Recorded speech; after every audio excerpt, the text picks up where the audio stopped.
Viral అవుతూ ఉంటాయి. ఇప్పుడు ఈ రోజుకి కూడా సోషల్ మీడియాలో ఆయన మాట్లాడిన వీడియో టేపు. ఆయన ఏమన్నాడు, ఇంటింటికి ఆయన పోతాడు, ఆయనతో పాటు కార్యకర్తలు అందరినీ పంపించాడు. అక్కడ పోయినేమంటాడు, చిన్నపిల్లలు కనపడితే నీకు 15,000, నీకు 15,000, నీకు 15,000. అదే ఇంట్లో నుంచి వాళ్ళ అమ్మ బయటకు వచ్చింది, పిల్లల అమ్మ, వాళ్ళ చిన్నమ్మ. వీళ్ళు బయటకు వస్తే వాళ్ళని చూడగానే, వాళ్ళని చూసిన వెంటనే నీకు 18,000, నీకు 18,000, నీకు 18,000 అంటాడు.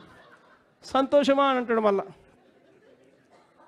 అంతలో ఇంట్లో నుంచి ఈ చిన్నమ్మలు, ఈ అమ్మలు, వాళ్ళ అమ్మలు బయటకు వచ్చినారు. వాళ్ళని చూడగానే నీకు 50 ఏళ్ళ వయసు కదా, మీకు 48,000, నీకు 48,000, నీకు 48,000 అన్న మొదలుపెట్టినాడు. అంతటితో ఆగల. ఇంట్లో నుంచి 20 ఏళ్ళ పిల్లోడు వస్తే ఇట్లా చూసి నీకు 36,000, నీకు 36,000, నీకు 36,000 సంతోషమా అన్నాడు. అంతటితో ఆగల.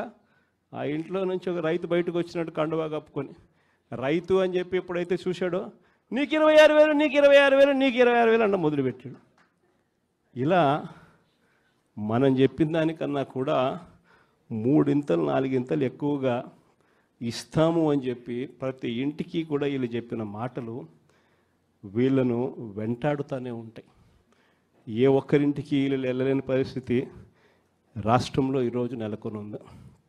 ఒకవైపున ఇలాంటి రాజకీయ పరిస్థితులు ఒకవైపున ఉన్నాయి. మాట మీద నిలబడిన రాజకీయ నాయకుడు ఈరోజు రాష్ట్రంలో ముఖ్యమంత్రి హోదాలో ఉన్నాడు. మాట ఇస్తే